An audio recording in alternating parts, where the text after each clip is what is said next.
75 साल की आज़ादी के उपलक्ष्य में जब हम वाणिज्य उत्सव मनाएं तो अपने आप को शीशे के सामने खड़े होकर निहारने का ही काम ना करें कि हम कितने अच्छे हैं, ये भी देखें कि कहाँ कुछ कमजोरी रह गई। जिस देश के स्कूल और कॉलेजों में ऑलमोस्ट 100% बच्चे केवल और केवल नौकरी करने और नौकरी ढूंढने की मानसिकता से बाहर निकलते हैं, उस देश के लोगों को अपने देश का नाम एक्सपोर्टर्स मैप पे और वर्ल्ड ट्रेड मैप पे ढूंढना बंद कर देना चाहिए। क्योंकि अगर हमारे स्कूल और कॉलेज से नौकरी करने वाले ही पैदा होंगे तो कंपनियां बनाने वाले लोग कहाँ से आएंगे साहब?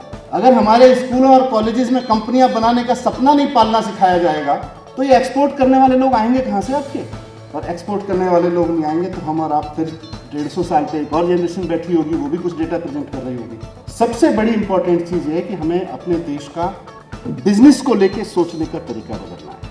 और आज़ादी के 75वें साल में इस बात पे बात होनी चाहिए और एक संकल्प लेना चाहिए भारत को खड़े होकर, पूरे हिंदुस्तान को खड़ा होकर, कि हमारे देश का बिजनेसमैन भी उतना ही बड़ा देशभक्त होता है जितना बड़ा देशभक्त हम बॉर्डर पर खड़े हुए किसी सैनिक को मानते हैं। क्योंकि वो बॉर्डर पर खड़ा हुआ सैनिक अपनी जान दांव पे लगा के देश की रक्षा करता है और बिजनेस करने वाला आदमी अपने पूरा ब्रेन दांव पे लगा के इस देश के लोगों को नौकरी देता है, सुसाइड करने से रोकता है, इस देश की इकोनॉमी को आगे बढ़ाता है। हमको जीएसटी कानून ये सोच के बनाना है कि हमारे देश का व्यापारी चोर नहीं है, और हमारे देश के सारे कानून ये बांट के बनाए जाते हैं कि उधर व्यापारी बैठा है वो तो चोरी कर रहा होगा, और चोर को पकड़ने के लिए कानून बनाए जा रहे हैं, उसको फैसिलिटेट करने के लिए थोड़ी बनाए जा रहे हैं। जब हमारे देश में कानून बनाए जाएंगे ये मान के कि देश का व्यापारी चोर है, कौन परिवार अपने बच्चे को चाहेगा बड़ा होकर बिजनेस करेगा? कुछ ज़मीनी हकीकतें हैं जिनकी तरफ हम ध्यान नहीं देंगे। पहली हकीकत ये कि हमारे देश के सरकारी सिस्टम का सॉफ्टवेयर खराब है, वो नई चीज़ों को स्वीकार करने के लिए तैयार नहीं होता है, तुरंत एरर दे देता है, उसको ठीक करना पड़ेगा।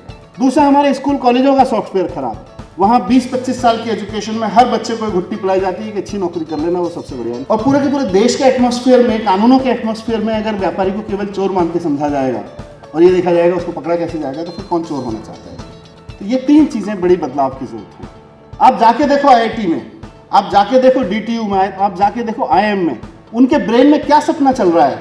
काश ठीक से जुगाड़ लग जाए, कैंपस प्लेसमेंट पहला अच्छा हो जाए और मैं अमेरिका या यूरोप या जापान की फलानी कंपनी में काम करना चाहता हूँ। ये सपना है कि नहीं है लाज? ये सपना पल रहा है हमारे यहाँ। आइए आज़ादी की 75वीं साल पे एक सपना देखते हैं, और वो सपना कि अमेरिका, जापान और यूरोप की यूनिवर्सिटीज़ में बैठा कोई लड़का और लड़की ये सपना देख रहा हो, या उनकी जमात ये सपना देख रही हो कि काश मुझे भारत की फलानी कंपनी में नौकरी करने का मौका मिले।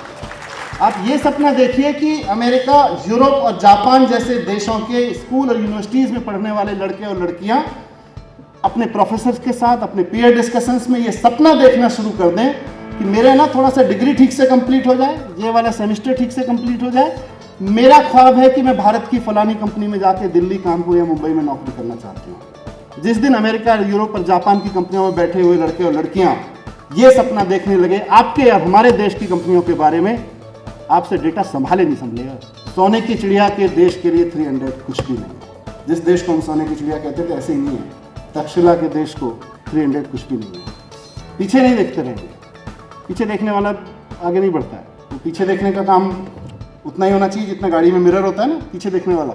आप कल्पना कीजिए कि पीछे देखने वाला शीशा बड़ा हो जाए और आगे देखने वाला शीशा छोटा हो जाए, तो दुर्घटना हो जाएगी। हम अगले 75 साल में ये दुर्घटना ना करें। हम पीछे का डेटा को भी देखें, हम अपनी यहाँ तक की उपलब्धियों को भी देखें, लेकिन उतना ही देखें जितना गाड़ी में पीछे देखने का शीशा होता है। आगे देखने का शीशा बड़ा रखें। उम्मीद है उसकी इबारत यूनिवर्सिटीज़ और कॉलेजेस से लिखनी पड़ेगी, उसकी इबारत अपने सरकारी दफ्तरों से लिखनी पड़ेगी। दोनों के लिए जिम्मेदार लोग यहाँ बैठे हैं। मैं आप सबको बहुत बहुत शुभकामनाएं देता हूँ इस समारोह के लिए और आगे आने वाले समय के लिए। Thank you very much.